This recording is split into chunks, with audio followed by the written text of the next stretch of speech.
Hello, everybody, and welcome to Now is the Time. Happy 2018. Can you believe that it's another year that has already passed? But this, I believe, is going to be the greatest show on earth is coming into the universe.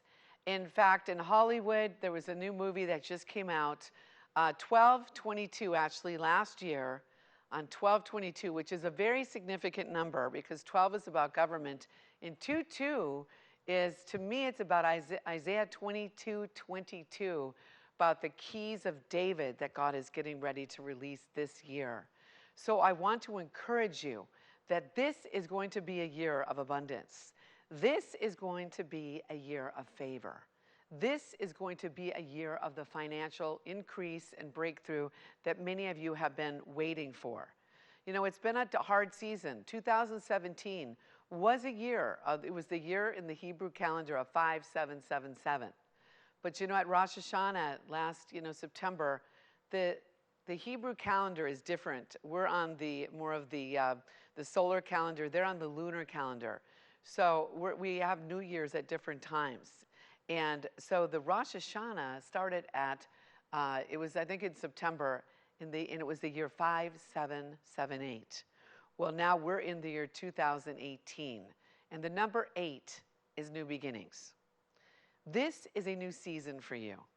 And I hear God saying that, have I brought you to the point of birth, and will I not deliver?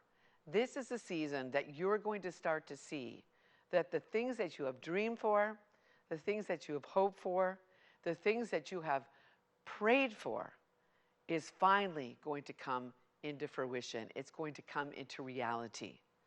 For God is bringing forth a new plan, and we're going to see it. It's actually unfolding right in front of our eyes.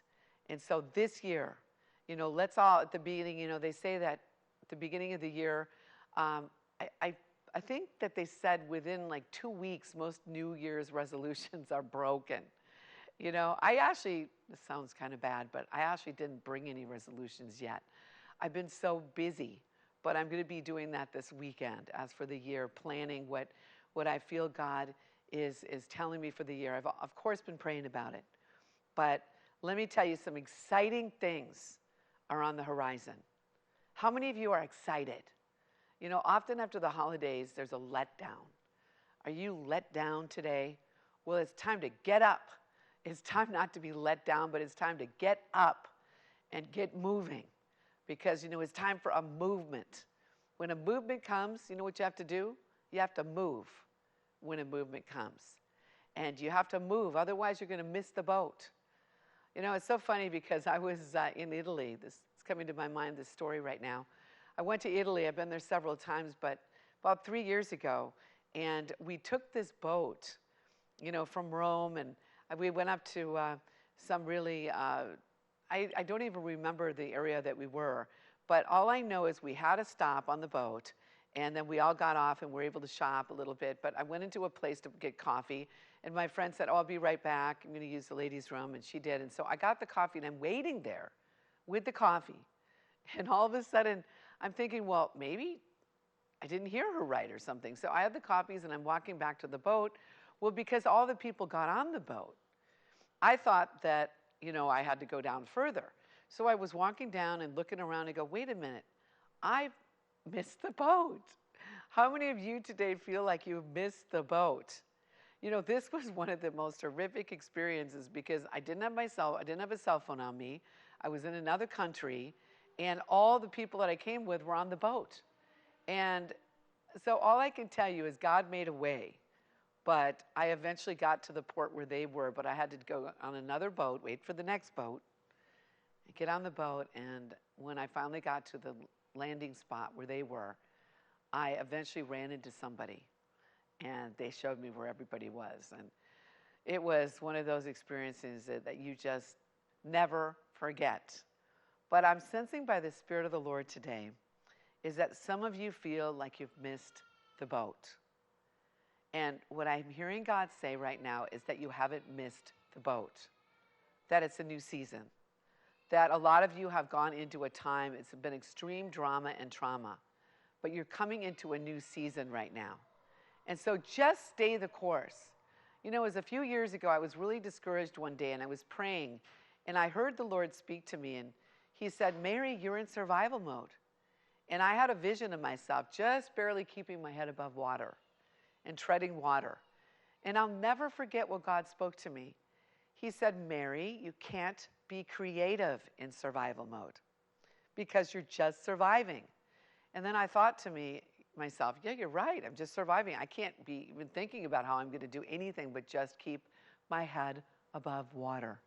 Maybe some of you are there today. Well, I have good news for you because we're in a season of incredible breakthrough. Then God spoke to me again when he said, you're in survival mode. See, he didn't want me to just stay stuck there. Are some of you stuck in a certain spot today? Maybe you're stuck in a rut. Well, when I was from Minnesota, when we got stuck, maybe it was snowing. And you know, for those of you who live on the East Coast, you know, I'm praying for you guys. I heard that you're in a storm and that there's a lot going on right now. We're in California and it's about 75 degrees here. Now, I'm not trying to brag or rub that in, but what I'm telling you, do you see the distinctions in the country right now? On one coast, East Coast, you've got cold and frigid. On the other coast, at least on California, where I live in Los Angeles, that it's 75 degrees and sunny. From coast to coast, whether you're in cold, freezing weather, or whether you're on the West Coast and, you know, you're in a place where it's sunny, it doesn't matter. God even says, he says, I wish that you were either cold or hot. That if you're lukewarm, he said, I'm going to spit you out of my mouth. And so this is a new season. This is a new time that you're going to come into a season of abundance. And just even as God spoke to me when he said, Mary, you're in survival mode. And he told me you can't be creative in survival mode. And that's when he said, you've been waiting for a little fishing boat. You've been waiting for the Coast Guard. You've been waiting for some of these people or things to rescue you. But he said, I'm getting ready to bring a cruise ship. And he said, you're going to go from survival to abundance. And you know what that did? Is that got me to change my perspective. God has not brought you this far to leave you. God didn't bring you to this place in your life to let you down. God believes in you more than you believe in yourself. And I feel like I'm talking to somebody right now, maybe many of you. But when I feel God's heart, I really start to tear up because I can feel the heart of God. God doesn't want you just to survive. He wants you to thrive. You have come into a spot that now you're going to arrive. You have done everything in your power to come into this place. And you've believed, you've prayed, you've hoped, you've fasted, you've done everything it took. And now what God is saying, just let it go. And let go and let God. And the greatest show on earth is coming to birth. You know, that show, The Greatest Showman, came out on 12/22. I've already seen it twice. And let me tell you, it's a story about P.T. Barnum, a true story. Some of it was embellished because it's Hollywood and, you know, they've got to make it a good, better story. But let me tell you, it was basically about a man that was born to a tailor in poverty, was in a wealthy family. And he always dreamed. He had a dream. How many of you have dreams today? See, God wants you to dream. You know, in Jeremiah 29:11, it says, I know the plans that I have for you. Plans to give you a hope for your future and to prosper you. God wants to prosper you. But you know, sometimes when a wave hits you and knocks you down, and you get up and you get knocked down again. And sometimes you develop a loser's limp. Sometimes you just are afraid to get up again because you think, well, I'm just going to get knocked down again. But let me tell you this. The Bible says in Proverbs, the wise man, though he fall several times, will just get up again. Just keep getting up. Just keep getting up again. And you know what? Eventually you're going to start walking better. Eventually you're not going to get knocked down again. And you know what? The only way that if you stay down, that's when you really lose. But if you keep getting up again and go the distance, This is what I'm hearing. That many of you have went the distance, that you stayed the course, that you paid the price. And now God said, the gates are opening. 2018 is going to be the date that all of you have been waiting for, because the three-ring circus, the greatest show on the universe, is going to come into the planet, and people are going to see more show than tell. They're going to see God show up. They're going to see the movies. They're going to see the media. They're going to see the mindsets change of the people. And it's not going to be, gray in the middle anymore. No, it's going to be hot or cold. Like I said, on the East Coast, it's freezing. On the West Coast, where I'm at, it's 75 degrees. It doesn't matter. I just came back from Washington State, and I was in cold and snow and had to take the little scraper and scrape it off and do all that stuff. I'm from Minnesota, so I'm part of the frozen chosen. I know what it's like to be cold. But you know what? It freeze-dries all the flakes out to where we are. So you guys, it makes it fair. It makes it fair. So let me tell you this story. When Sylvester Stallone was watching a fight between not a very known white fighter named Chuck Wepner, and he was fighting against Muhammad Ali, one of the greatest fighters in the world. And you know what? His ideology, Chuck Wepner's, was, if I can just stay on my feet, at the end, I'm going to win. That's what my winning is that I don't get knocked out by Muhammad Ali. And people, they bet against him. They thought this guy is going to be knocked out in the second round. I don't even know remember the stats on it, but all I can tell you is that this guy went the distance. And he even knocked Muhammad Ali, knocked him down and, onto the ground. And, people were like, whoa, that guy just knocked Muhammad Ali, the greatest fighter in the world, on his blessed assurance. And so this is the deal. He got so inspired by Chuck Wepner, not that he didn't win. It wasn't about winning. It was the fact that in Chuck's mind and in Sylvester Stallone's mind, he felt that he saw a man who won because he came into the ring with somebody that was probably better than him, but he had the heart of a champion. Do you have the heart of a champion today? That it doesn't matter how many times that you were knocked down. It doesn't matter how many times that you were knocked out. All of a sudden, you just kept getting up. And you just said, I don't care, I'm getting up again. I'm getting up again. And Sylvester Stallone went home and wrote Rocky. He hand wrote it on yellow pad and, turned it into a script. And one day when he was on an audition with Tartoff and Winkler, he went in there for the audition. I don't know what it was he was auditioning for, but as he was walking out, I think he ran into one of the producers and happened to mention, oh, by the way, I wrote a script. You know what? You have to move on those holy hunches. When you get those, you have to take that opportunity.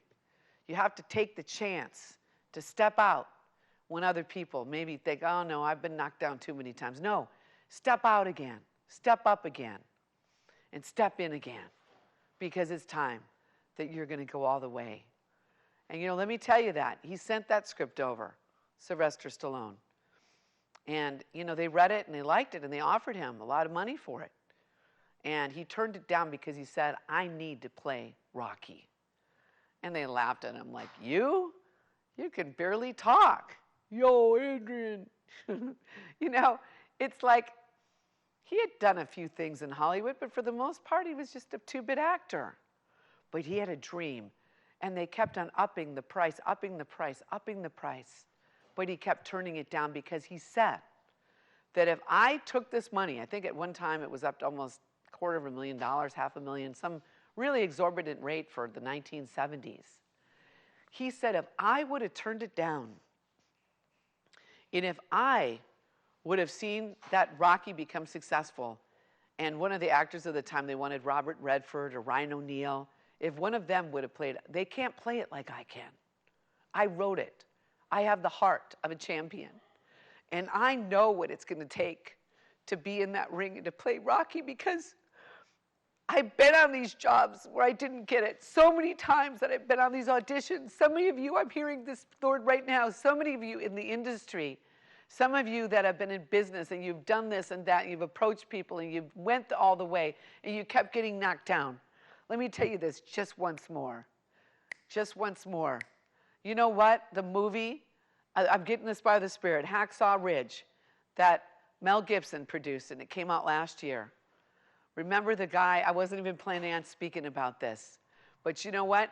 He was of a denomination that they didn't believe in killing, and so he still wanted to serve his country. I don't even remember the guy's name, but when he went up there, he rescued, I don't know how many dozens of people, and he kept saying, just one more.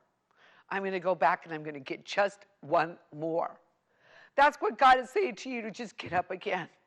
Just one more. I'm going to get one more. I can save one more person. You know, this isn't about you. This is about the kingdom. This is about the things that you're going to produce. This is about the movies, the things that you're going to make, the businesses that you're going to create. You're called as a kingdom man or woman. You're not just called to just get by. A job is just over broke. I mean, I'm not saying it's bad to have a job, but listen, the reason people get paid, like a Michael Eisner at one time ran Disney, what he brought to the table, the millions and billions of dollars he brought to Disney compared to the guy that works at McDonald's, we're not, telling the people at McDonald's that that's bad that you're doing that. Everyone has to start in a place. But let me tell you, don't stay there. Have the dreams to go up, to grow up, to show up, because then you'll blow up. When you pay the price, when you go all the way and you plant the seeds and you do what it takes necessary, God's not just going to drop it on you. You're going to have to pay the price. You're going to have to get up and go the distance. A farmer, when he gets up, he doesn't just think when he plants the seed, he's got to water it, and he's got to till the soil before it. He's got to wait for the harvest, and he's got to harvest it. In order to get a crop, it's going to take work. And so, I want to tell you that we're coming into a time that God has said to me, what would you do if you knew that you could not fail? What would you do? And he told me to put together this studio called Destiny. And he said, it will rival Disney. And he said, your slogan is capture the dream. What dream do you have that the only way it's going to come into reality is if God is in it with you? God is looking for people to partner with today that are going to say, God, we're in this together. It's a father-son business. I must be about my Father's business, Jesus said. He said, I can only do that which I see my Father doing. And so I say to you today, dream big. Dream on. Go the distance. Stay the course. One day, after Sylvester Stallone kept on saying no to these producers, there came the day they got the call. And they said there was a guy in Philadelphia that had a boxing gym. And the script had been passed around. And he read the script and he goes, wow, this is a great script. And he called up these producers and he said, listen, if you will do the movie in my gym in Philadelphia, I will give you $1.1 million to do Rocky. And they called him up and they said, okay, we're going to give you $35,000 to play Rocky. And we're going to give you the opportunity. And I'm telling you, the rest is history. He sold his dog, Butkus. That dog in the movie was his real dog that he actually had to buy back. And there's stories that he paid like 15 grand to get the dog back because the guy kept turning him down. He was willing to buy back that which was valuable to him. What price today are you willing to pay? Even if it's going to take all that you've got. Jesus paid a price for you. Jesus paid a price for you so that you could have life and have it in abundance. So today, just know that the greatest show on earth is coming to birth. P.T. Barnum, when he basically took together a group of freaks that nobody wanted, and he made the greatest show There was like a midget. There was a bearded woman. There was, this or that. I don't know who they all were, but he made them become a family. The outcasts, the ones that people shunned, that they put away. That's what God's going to do in this next move of God. He's going to bring the people that nobody thought could be used. And he's going to show the earth and the world, like, look at my people. These are the ones that I'm going to show the world that the greatest show on earth has begun. So today, my closing of my message, nothing's impossible if you just believe. I'm speaking to myself right now because you don't know how many times I've wanted to quit. In fact, I've been researching Winston Churchill, and I've been hearing about the King's Speech. God's been speaking to me as I was up in Vancouver. I met with a pastor named George Johnson. And George Johnson and his wife Joyce, and as he was sharing at this group of pastors, the Lord said to me, that's King George. He's the King's Speech. And so I started researching that movie again, and I started researching how King George VI, how his older brother abdicated the throne, and his younger brother was the one who was tormented by a nanny, with a babysitter, and he stuttered. He couldn't talk right. But he had the heart of a champion. He had the heart of a king. Against all odds, he stayed in Buckingham Palace when they were being bombed. He didn't go to Canada where he could have. He stayed and played and prayed the price. And you know what? He couldn't speak, but he had a man named Lionel Logue that he paid. And Lionel Logue taught him how to talk. God is going to teach you how to walk. God is going to teach you how to talk. God is going to show you what to do because it's his show. And all you need to do is show up. And God is going to show off. And so tonight, as I'm closing out this message, what would you do if you knew you could not fail? I'm getting ready to put on Esther's Ball. It's going to be February 24th in Beverly Hills, California. It's 4 days before the Feast of Purim. And we're calling it Esther's Ball. And it's going to help my documentary called Freedom Cry to help release and free victims of human and sex trafficking. So if you would like to be part of Esther's Ball, you can make a donation to my website. You could go online to mericrouley.com. You should see the address on the screen. It's MERICROULEY, and make a donation. Anybody who donates over $500 will not only get a ticket to the ball, but your name will be in the credits at the end of the documentary. Nothing is impossible. President Trump decreed into law December 29th that January 2018 is National Prevention of Sex and Human Trafficking Month. This is a big deal, people. So just remember, God is breaking us free from our past and moving us in to promotion. The greatest show on earth has begun. Thank you for watching. Now is the time. Happy New Year.